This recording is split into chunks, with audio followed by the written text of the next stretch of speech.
आज का मुख्य विषय है हाशिए का समाज और साहित्य की वैचारिकी। उस पे बात करने से पहले मैं छोटी सी एक हमारे हरियाणा की एक हरियाणा के कवि हैं जयपाल, उनकी दो छोटी छोटी कविताएं मैं आपको सुनाता हूं, फिर उससे मुझे अपनी बात कहने का थोड़ा आधार मिलेगा। एक कविता है बहिष्कृत औरत। शहर के बाहर से एक औरत शहर के अंदर आती है, घरों पर से मिट्टी झाड़ती है, फर्श चमकाती है, गलियों को बुहारती है, पी जाती है नालियों की सारी दुर्गंध, गली मोहल्लों को सजा देती है अपनी अपनी जगह। इस तरह जब सारा शहर रहने लायक हो जाता है,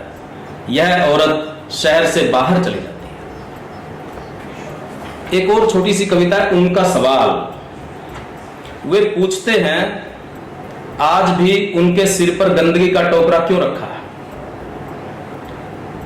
उनकी बस्ती शहर या गांव से बाहर ही क्यों होती है, उनके मंदिर गुरुद्वारों में दूसरे लोग क्यों नहीं जाते, अनपढ़ता बेकारी और गरीबी उनकी बस्ती में ही क्यों रहती है, उनकी बहू बेटियों को लोग खाने पीने की चीजें क्यों समझते हैं, उनके महापुरुष दूसरों के लिए उपहास पुरुष क्यों होते हैं, स्कूल में अध्यापक उन्हीं की जाति अभी तक क्यों याद रखता है, अंतरजातीय विवाह से उनकी जाति अभी तक बाहर क्यों है, उन्हें किराएदार रखने में मालिक मकान को क्या परेशानी है, अपनी जाति बताना सबसे बड़ी विकट समस्या क्यों है, उनकी जाति को गाली में क्यों बदल दिया गया है। अंत में वे एक सवाल और पूछते हैं, उनके सवाल को आखिर सवाल क्यों नहीं माना जाता। साथियों, जो हाशिए का समाज है वो इस बहिष्कृत औरत की तरह है कि जो सारे शहर को रहने लायक बनाता है और खुद फिर उस शहर से बाहर चला जाता है। उसकी मेहनत, उसका काम, वो सब उसका वो उपभोग नहीं कर पाता है। ये बहिष्कृत औरत का जो दर्द है और जो उनका सवाल है कि जो आम समाज है उसमें वो व्यक्ति बाहर क्यों है, उसका बायकाट क्यों है, कि उसके सवाल को सवाल, ये जो सवाल है हमारे बीच में, ये हमारा समाज है। इस समाज की जो स्थिति है, क्योंकि हम साहित्य और वैचारिकी की बात कर रहे हैं समाज के साथ, क्योंकि साहित्य का सबसे गहरा संबंध होता है जीवन के साथ। लेकिन जो जीवन को देखने की, परखने की, उसका मूल्यांकन विश्लेषण करने की, उसको बेहतर बनाने की जो दृष्टि है, उसको प्रस्तुत करने की जो दृष्टि है, वो वैचारिक उससे प्राप्त होती है। फिर वो साहित्यकार के लिए भी जरूरी है, अनुभवों के साथ साथ आलोचकों के लिए भी जरूरी है, शोधार्थियों के लिए भी जरूरी है, फिलोसफर के लिए भी जरूरी है और सामाजिक कार्यकर्ताओं के लिए भी जरूरी है। इसलिए जीवन का यथार्थपरक विश्लेषण करना, उसकी परिस्थितियों को समझना और वैचारिकी मेरे मानने से कोई बनी बनाई चीज भी नहीं है कि जिसको हमें फॉलो करना है। वैचारिकी कोई धर्म के नियम नहीं है जिनको बदला नहीं जा सकता। ये एक निरंतर बनती हुई सड़क की तरह से है। डॉक्टर भीमराव अंबेडकर, उससे पहले ज्योतिबा फुले, उससे पहले कबीर, उससे पहले महात्मा बुद्ध, ये एक लंबी श्रृंखला है भारतीय मेधा की जो समानांतर तौर पे निरंतर विकासमान होती रही है। चलते कहां से, इसमें निकल ही नहीं रहा है। जो निरंतर लगातार इस मेधा के माध्यम से अपने समाज का विश्लेषण और व्याख्यायित करता है। समय समय के ऊपर इसके अंदर निरंतर चीजों की जरूरत पड़ती है। लेकिन ये जो दृष्टि है जो हम प्राप्त कर रहे हैं अपनी परंपरा से, कि इसके माध्यम से हम अपने समाज को किस तरह से विश्लेषित करें, ये हमेशा एक नई पीढ़ी के सामने एक चुनौती की तरह से प्रस्तुत होती है और सबको अपनी वैचारिकी अर्जित करनी पड़ती है। हर पीढ़ी को उसके अंदर जो सामाजिक तौर पे नए नए आयाम जुड़े हैं, समाज आगे बढ़ गया है, उन सब चीजों को समाहित करके ही उसमें से पहुंचा जा सकता है। मेरे देखने से कि जो वैचारिकी है उसके जो निर्माण के 2-3 पहलू हैं, और उसी नजर से हम जो हाशिए का समाज है या दलित समाज है, जिसके बारे में आज पूरे सेमिनार में मुख्य रूप से केंद्रित है बातचीत, कि किस तरह से हम अपने वर्तमान का और परंपरा का मूल्यांकन करते हैं और उसके बीच में से कैसे हम भविष्य के लिए रास्ते तलाश करते हैं। ये जो जद्दोजहद है, और उसमें जो हमारी परंपरा में चीजें मौजूद हैं उनका हम किस तरह से अपने साथ उसको कैरी कर सकते हैं, इसके बीच में से चीजें बनती हैं। और इसमें बहुत सारे सवाल वैचारिकी में जो बैकग्राउंड के तौर पे, पृष्ठभूमि के तौर पे काम करते हैं, उसमें चाहे हमारे जो समाज के संसाधन है वो क्या है, हमारी अपेक्षाएं क्या हैं, हमारे समाज की शक्ति क्या है, हमारे समाज की कमजोरियां क्या हैं, हमारे समाज से इतर जो बेहतर समाज है उसमें उस समाज के और नजदीक और सहयोगी कौन हो सकते हैं, और कौन से हमारे सामाजिक अंतर्विरोध हैं, कौन से समाज के मुख्य तौर पे शत्रु हैं, और विचारधाराएं कौन सी हैं जो हमारे समाज में बैठी हुई हैं। इन सब चीजों का नोट लिए बिना, क्योंकि समाज निरंतर आगे बढ़ रहा है तो परिस्थितियां भी बदल रही हैं और हमारा समाज भी बदल रहा है। 100 साल पहले जिस तरह से हाशिए का समाज था, जैसा डॉक्टर भीमराव अंबेडकर को मिला था, वैसा समाज हमें नहीं मिल रहा है। हम उससे बहुत आगे हैं। हर गांव के अंदर, हर शहर के अंदर आप देखेंगे कि अंबेडकर के नाम पे, कबीर के नाम पे, रविदास के नाम पे पुस्तकालय, और लाखों की संख्या में जो शायद डॉक्टर भीमराव अंबेडकर को उपलब्ध नहीं थी इस तरह की जागरूक जनता। लेकिन दूसरी बातें भी हैं जो सुबह से यहाँ हम कर रहे हैं विचार विमर्श, कि जिस तरह से हमारा राज्यतंत्र है, जिस तरह से जो प्रतिपक्ष है, ब्राह्मणवाद है, जैसे वो नई नई शक्लों के अंदर विभिन्न तरीकों से बढ़ते हुए संघर्षों को, बढ़ते हुए आंदोलनों को, बढ़ती हुई चेतना को जैसे अलग अलग तरीकों से वो खत्म कर रहा है, जो हमें प्राप्त हुई थी संविधान के तौर पे या संघर्षों के तौर पे, उनको भी कैसे अलग अलग चीजों के माध्यम से, चाहे वो शिक्षा नीति हो, चाहे आर्थिक नीति हो, जो जुड़ी हुई होती है आपस में, कि उनके माध्यम से कैसे वापस छीन रहा है,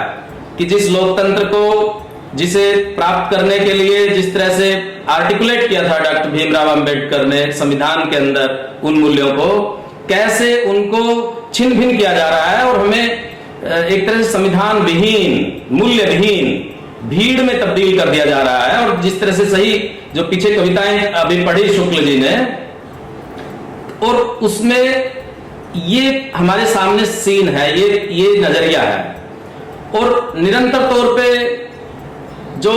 साहित्य के अंदर, विशेष तौर पे हिंदी में, जो हाशिए का समाज जब खड़ा हुआ तो उससे एक हलचल होनी तो जरूरी थी, हुई वो हलचल। और उसने जो समाज के और साहित्य के, चाहे सौंदर्य के हों, चाहे उनके दूसरे मानदंड हो मूल्यांकन के, उन सबको प्रभावित किया था। और प्रभावित ही नहीं किया था बल्कि उथल पुथल मच गई थी। और उसमें ये चीजें होती हैं, लेकिन अब जो हाशिए का समाज साहित्य है वो उस स्थिति से आगे बढ़ गया है। मेरी नजर में वो उससे आगे बढ़ गया। उसके पाठक हों, कोई सेमिनार नहीं होगा जिसमें हाशिए के समाज का जिक्र ना हो, कोई पत्रिका नहीं होगी इस तरह की, कोई शोध नहीं होगा। तो वो एक उपस्थिति दर्ज हुई है हाशिए के समाज की। लेकिन अब इस हाशिए के जो साहित्य की वैचारिकी है, वो आखिर क्या सिर्फ स्वानुभूति और सहानुभूति के सवालों पे खड़ी रहेगी, या उसकी जब हम वैचारिकी की बात करते हैं तो उसकी जो टेस्टिंग है, साहित्य की जो टेस्टिंग है, जैसे अभी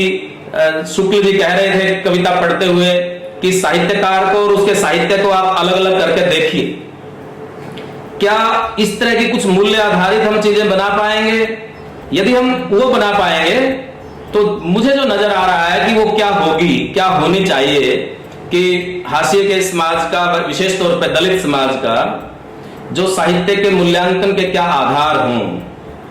किस तरह से वो साहित्य लेखन में और साहित्य के मूल्यांकन में क्या काम कर सकते हैं। तो स्वाभाविक है कि जो हाशिए के समाज के महान चिंतक हैं ज्योतिबा फुले और डॉक्टर भीमराव अंबेडकर, महात्मा बुद्ध, कबीर, इन सब का समुच्चय ही होगा वो। और उसमें से जो मुझे कुछ चीजें लगती हैं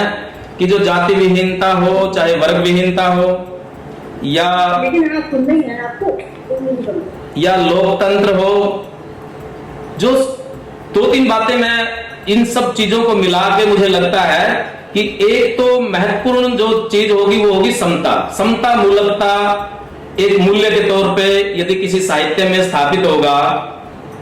एक न्याय और एक सत्य,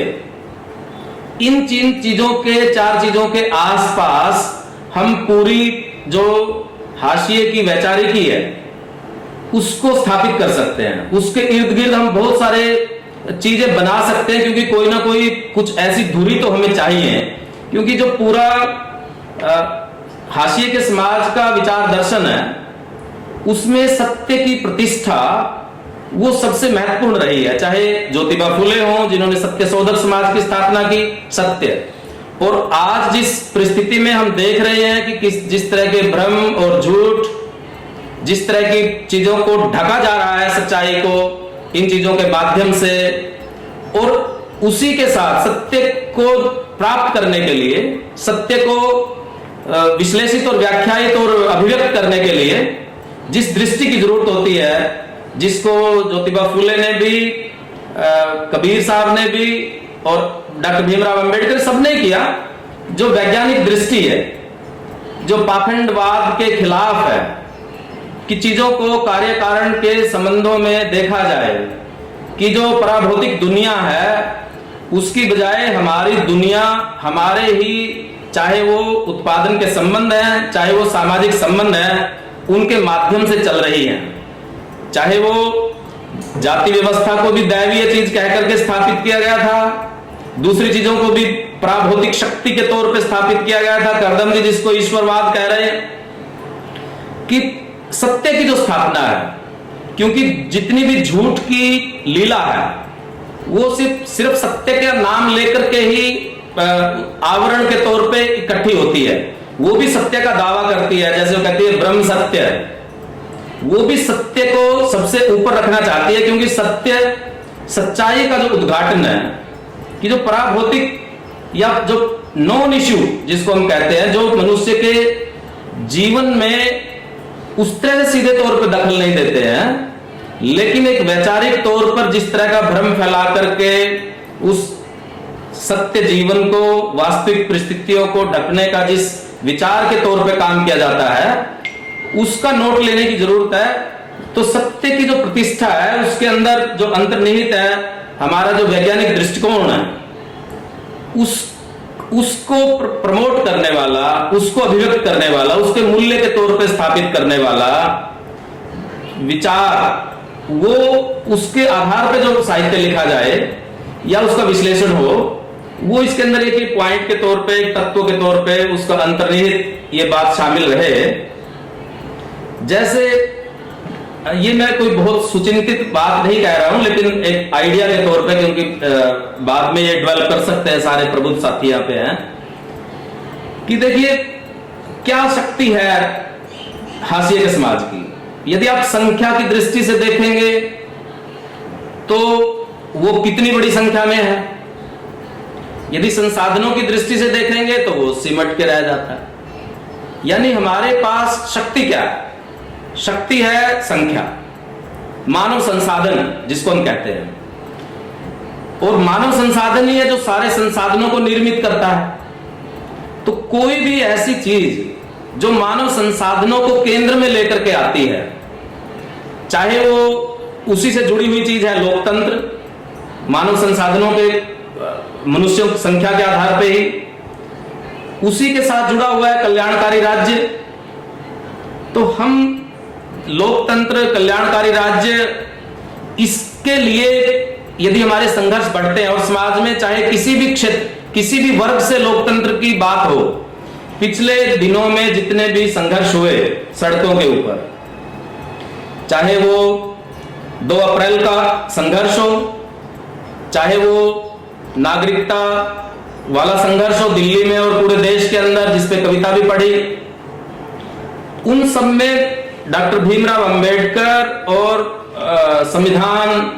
मुख्य तौर पे सब लोग उसको कैरी कर रहे हैं। और अंबेडकर जो है वो उनके विचार के साथ वो बाहर जा रहे हैं, मतलब एक अतिक्रमण कर रहे हैं। जो समाज अंबेडकर की मूर्ति उठाना, उनकी फोटो उठाना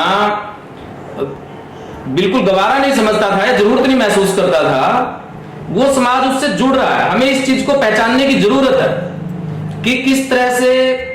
जो सबके लिए एक त्राता के तौर पे, एक जहां पे सब लोग शेल्टर ले सकते हैं, एक विचारधारा है जो अपने ही कारणों से, अब स्टेट के उत्पीड़न की वजह से, किसी भी कारण से अंबेडकर और उनकी विचारधारा केंद्र में आती जा रही है। तो हमें उस विचारधारा को ही और ज्यादा उसी संदर्भ में व्याख्यायित करने की जरूरत है कि किस तरह से कि ये विचारधारा सबके आंदोलनों को, सबके हितों को समाहित करने में सक्षम है। यदि इस बात हमारा बुद्धिजीवी या साहित्य हाशिए का साहित्य यदि ये इस तरफ करना शुरू होता है, तो जैसे बेचैन जी कह रहे थे कि किस तरह से इस हाशिए के समाज को, हाशिए के विचारधारा को मुख्य विचारधारा में लेकर के आया जाए। अंततः संघर्ष तो यही है कि किस तरह से हाशिया वो मुख्य की तरफ बढ़ता चला जाए और मुख्य जो है सिकुड़ता चला जाए। कितना स्पेस आप मुख्य में से ग्रहण करेंगे, वो हमारे इस चीजों को व्याख्यायित करने के,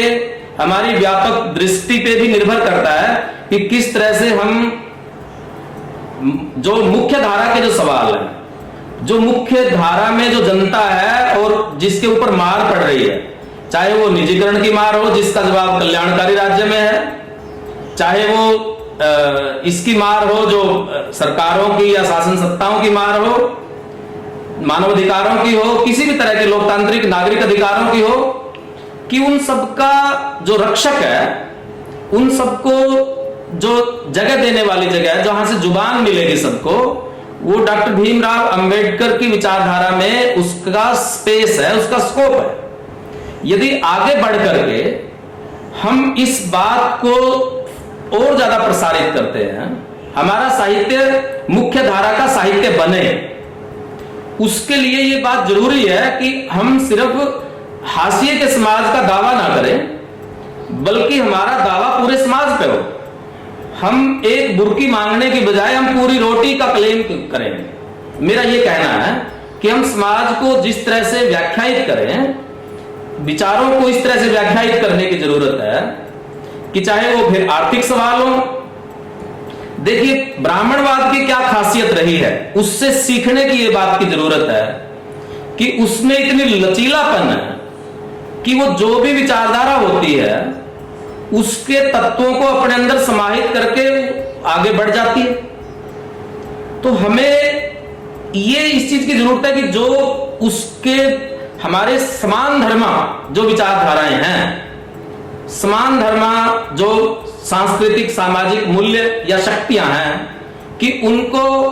हाशिए के समाज के साथ, हाशिए के आंदोलनों के साथ, हाशिए की विचारधारा में किस तरह के से जोड़े। ये हमारे सामने भी चुनौती है कि किस तरह से हम व्याख्यायित करेंगे, किस तरह से ये बुद्धिजीवियों का, हाशिए के बुद्धिजीवियों के सामने ये संकट है, ये चुनौती है उनके लिए कि वो किस तरह से इन आंदोलनों को और समाज की जो आकांक्षाएं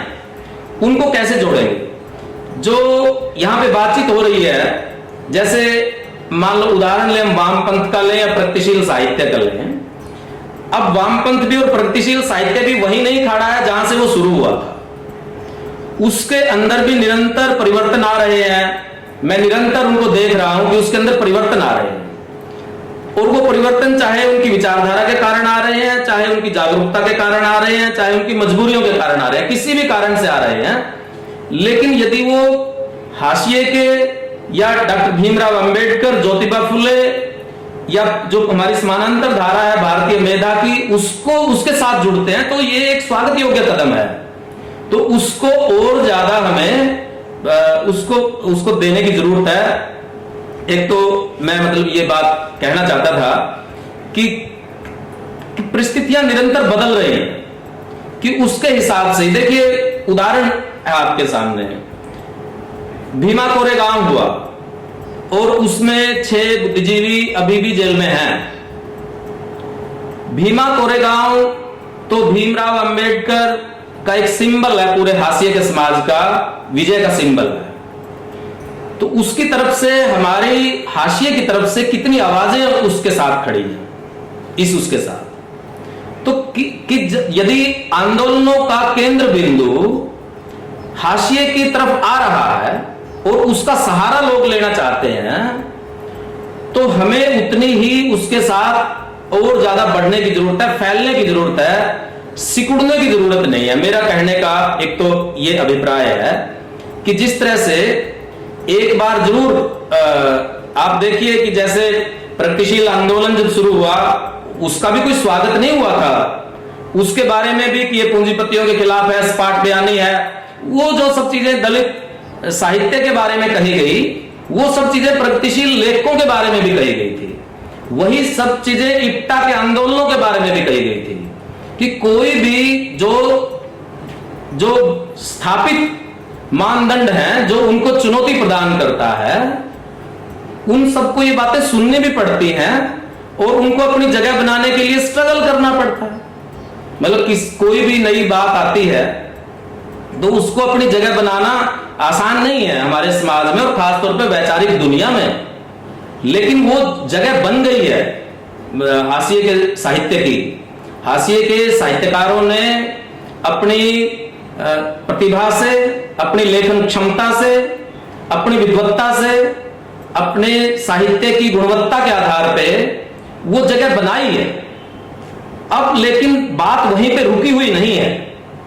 बात उससे आगे बढ़ गई है, जिम्मेदारी और ज्यादा बड़ी हो गई है कि अब किस तरह से, जब सभी जगह चर्चा है इस बात की, और उसी माध्यम से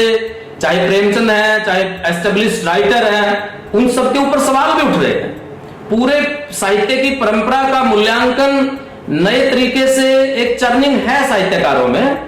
और वैचारिक आधार आपको पता है, हम सब जानते हैं कि थोड़ा सा मुश्किल होता है, धीरे धीरे चलता है, उसकी गति मंद होती है, पर दिशा वो बन रही है। इसलिए उस दिशा में और ज्यादा उसके साथ करने की जरूरत है। तो ये जो सत्य का और न्याय का, यदि हम न्यायपूर्ण कोई भी साहित्य है, यदि वो न्याय परखता है, चाहे वो किसी भी तरह का न्याय हो, उसके अंदर स्वाभाविक है कि जाति के सवाल उसमें मुख्य हैं, बिना उसके किसी भी तरह का कोई आगे बात नहीं बढ़ सकती। जैसे डॉक्टर भीमराव अंबेडकर ने कहा था कि आप कुछ भी अच्छा करोगे तो जाति का दैत्य आपके सामने खड़ा होगा, आपको उस दैत्य से लड़ना पड़ेगा। उसको खत्म किए बिना आप कुछ भी भारतीय समाज में अच्छा नहीं कर सकते। ये बिल्कुल टेस्टेड बात है, और इसको अब दूसरे लोग भी मानने लगे हैं। जो बात पहले सिर्फ डॉक्टर भीमराव अंबेडकर या उसके अनुयायी या उसके विचारधारा के लोग ही कहते थे,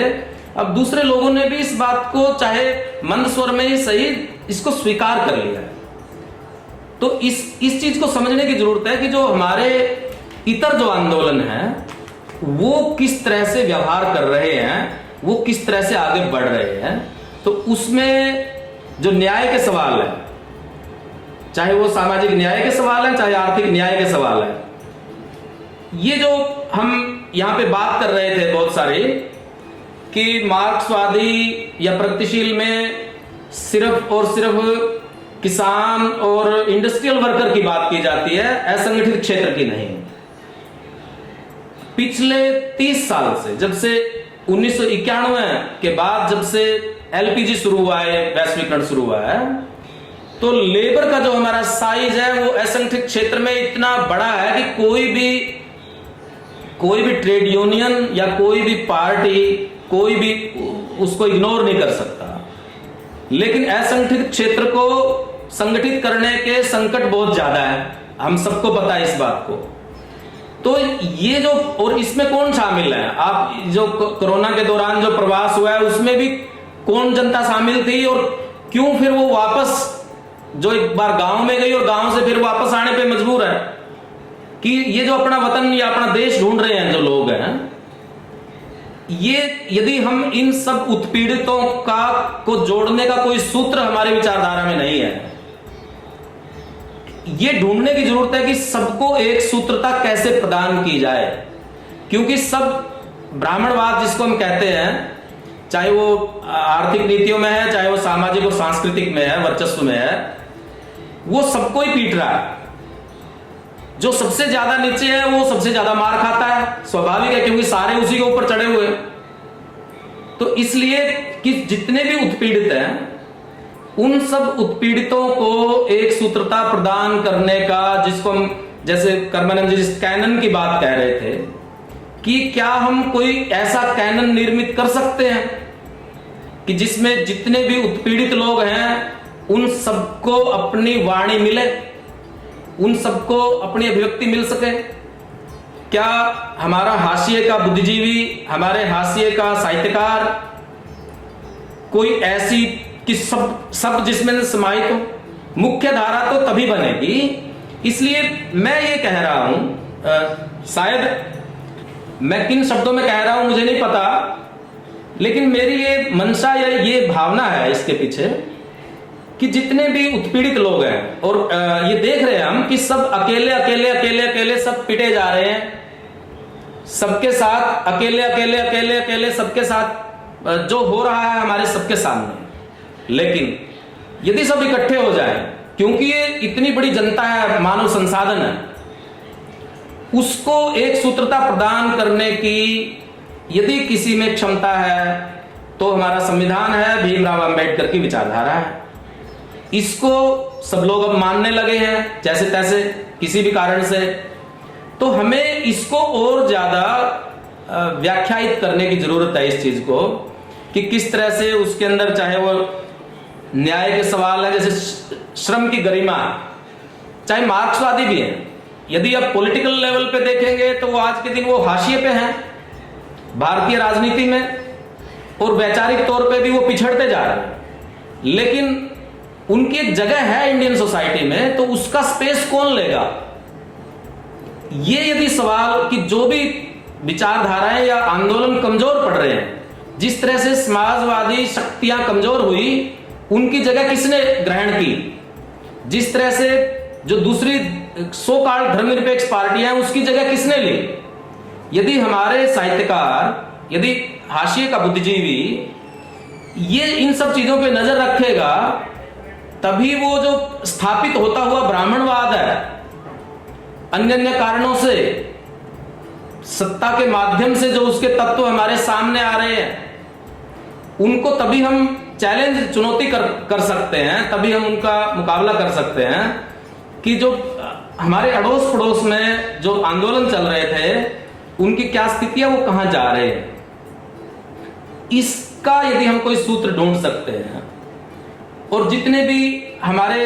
चाहे कोई भी है, इस टाइम पे जब हम बात कर रहे हैं, तो हम, मेरा कहने का अर्थ है कि हम सिर्फ हाशिए की समाज की नहीं, हाशिया का जो समाज है वो तो सिर्फ नेतृत्व प्रदान करेगा, लेकिन दावा वो करे पूरी भारतीय समाज के ऊपर कि जो भारतीय समाज के जितने भी क्रांतिकारी बदलावकारी शक्तियां हैं,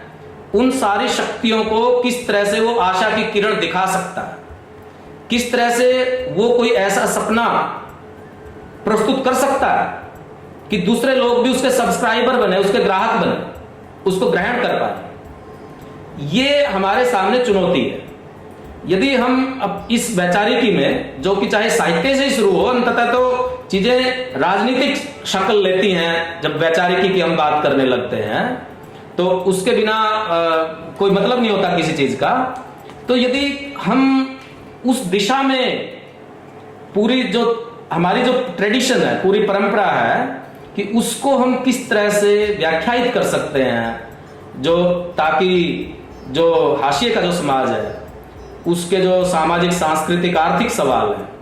उसके जो बेहतर जीवन के सवाल हैं, समतामूलक समाज स्थापित करने के जो सवाल हैं, उनको हम ठीक तरह से व्याख्यायित कर सकें और उनको हम ठीक से प्रस्तुत कर सकें। हमारा साहित्य उन सब, उसके लिए एक जगह बना सके, कि जो कि बनाई है हमारे साहित्य ने। मैंने स्वर्ण समाज के लोग भी झूठन पढ़ के रोते हुए देखे। हमारे साहित्य में इतनी क्षमता है कि वो एक कठोर दिल को भी पिघला सकता है। तो हमारे विचार में भी वो क्षमता है कि वो उसको ग्रहण कर सकते हैं। तो उसको एक कि जो डॉक्टर भीमराव अंबेडकर की विचारधारा में जो पूरी तरह से स्पष्ट चीजें हैं, चाहे वो धर्मनिरपेक्ष लोकतंत्र, यदि सांप्रदायिकता का हमला है, सॉरी सुभाष जी जी तो कनेक्ट लीजिए सर। ओके, तो जो 5-6 जो पॉइंट हैं डॉक्टर भीमराव अंबेडकर के, जिसमें जाति विहीनता और वर्ग विहीन समाज है, चाहे लोकतंत्र है उसमें भी धर्मनिरपेक्षता जरूरी है, क्योंकि यदि वो नहीं होगा तो लोकतंत्र नहीं बचेगा, चाहे उसमें लैंगिक समानता है, चाहे कल्याणकारी राज्य है, चाहे वैज्ञानिक दृष्टिकोण है, चाहे न्याय है, चाहे सत्य है, चाहे अहिंसा है,